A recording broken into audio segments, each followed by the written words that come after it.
وہ آگے بڑھتے ہوئے آیت کے پاس کھڑی ہو گئی اور حیا کو سمجھاتے ہوئے کہا، آیت کی کوئی غلطی نہیں ہے، وہ تو بس تمہیں سنبھالنے آئی تھی۔ آیت تم سے کچھ نہیں کہتی، ہمیشہ خاموش رہتی ہے۔ اس کا مطلب یہ بالکل بھی نہیں ہے کہ تم اس پر اپنی مرضی کا کچھ بھی الزام لگا دو گی۔ اپنی ناکامی کا دوش دوسروں پر مڑنا چھوڑو اور اپنی ذمہ داریوں کو سمجھنا سیکھو۔ پورے کمرے میں ایک بھاری سناٹا سا چھا گیا۔ حیا اپنی ماں کی بات سن کر اور بھی زیادہ سبکنے لگی، جبکہ آیت کی آنکھوں میں نمی سی آ گئی تھی۔ اس دن گھر کے ماحول میں درار اور بھی گہری ہو گئی تھی۔ حیا کی آنکھوں میں آنسو تھے لیکن اس کی باتوں میں زہر گھلنے لگا تھا۔ حیا کی آنکھوں میں آنسو تھے لیکن اس کی باتوں میں زہر گھلنے لگا تھا۔ اس نے اپنی ماں کی طرف ایک ترچھی نظر ڈالی اور طنز کستے ہوئے بولا، اچھا اب آپ بھی بولیں گی؟ آپ تو ہمیشہ سے ہی بہت سیدھی اور بھولی بنتی تھی، آج آپ کی آواز کیسے نکل گئی؟ سچ سامنے آیا تو کیا آپ کو برا بھی لگ گیا؟ حیا کے ان اپشبدوں کو سن کر آیت کی ماں کا چہرہ غصے اور مایوسی سے تمتما گیا۔ انہوں نے ایک کڑا قدم آگے بڑھایا اور اپنا ہاتھ ہوا میں لہراتے ہوئے سخت لہجے میں کہا، حیا اپنی زبان پر لگام دو، بھول رہی ہو کہ تم کس سے بات کر رہی ہو؟ بڑوں سے اس طرح باتیں کرنا تمہیں کسی نے نہیں سکھایا۔ لیکن حیا تو جیسے اپنے ہی آپے سے باہر ہو چکی تھی۔ اس نے بستر سے اٹھتے ہوئے چیخ کر کہا، مجھے کوئی تمیز نہیں سننی، مجھے اس گھر میں ایک پل بھی نہیں رہنا۔ آپ مجھے کہیں اور بھیج دیجیے، ہاسٹل بھیج دیجیے یا کہیں بھی، پر مجھے یہاں سے دور کر دیجیے۔ میں اس گھٹن اور ان تانوں کے بیچ نہیں رہ سکتی۔ حیا کا یہ رویہ دیکھ کر کمرے میں موجود سب لوگ ستبد رہ گئے تھے۔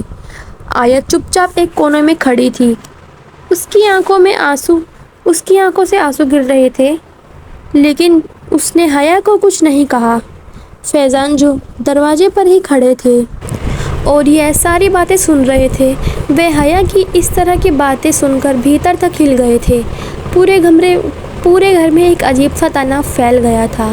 جہاں حیا کی ضد نے سب کو خاموش کر دیا تھا، فیضان جو اب تک دروازے پر ستبد کھڑے تھے، ایک جھٹکے کے ساتھ اندر آئے۔ ان کی آواز میں وہ گمبھیرتا تھی جو گھر کے ماحول کو اور بھی بھاری بنا گئی تھی۔ تو تمہیں اس گھر میں نہیں رہنا ہے حیا؟ فیضان نے بہت شانت اور لیکن سخت لہجے میں پوچھا۔ حیا جو ابھی بھی غصے میں اپنی باتیں کہہ چکی تھی، فیضان کو اچانک دیکھ کر ایک پل کے لیے سہم گئی۔ اس نے ڈبڈبائی آنکھوں سے فیضان کی طرف دیکھا پر اپنی ضد پر قائم رہی، اور اس نے زور سے سر ہلاتے ہوئے کہا، جی ابو مجھے یہاں نہیں رہنا، سب بس مجھے ہی غلط سمجھتے ہیں، میرا کوئی یہاں ساتھ نہیں دیتا، تو بہتر ہے کہ میں چلی جاؤں۔ فیضان نے گہری سانس لی لیکن حیا کی طرف دیکھا اور پھر آیت کی ماں کی طرف جو ابھی بھی حیا کی بدتمیزی سے کانپ رہی تھی۔ ٹھیک ہے، فیضان نے دھیرے سور میں کہا، اگر تمہیں لگتا ہے کہ تم باہر رہ کر بہتر ہو سکتی ہو تو تمہاری یہ اچھا بھی پوری کر دی جائے گی، لیکن یاد رکھنا، گھر سے باہر نکلنے کا مطلب صرف آزادی نہیں، اپنی ہر ضرورت کے لیے خود ذمہ دار ہونا بھی ہے۔ آیت کی ماں بیچ میں بول پڑی، فیضان آپ یہ کیا کہہ رہے ہیں؟ غصے میں کہی گئی بات پر اتنا بڑا فیصلہ نہیں لینا چاہیے۔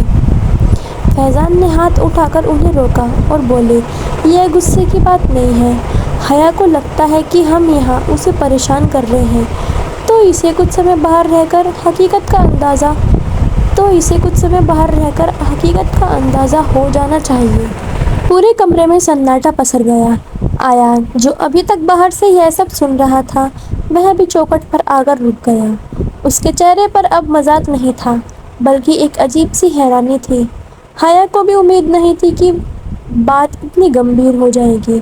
اس نے جو چنوتی دی تھی اب وہ اسی کی گلے کی ہڈی بن گئی تھی۔ آیت نے ایک نظر حیا پر ڈالی، اس کی آنکھوں میں غصہ نہیں بلکہ ایک عجیب سی فکر تھی۔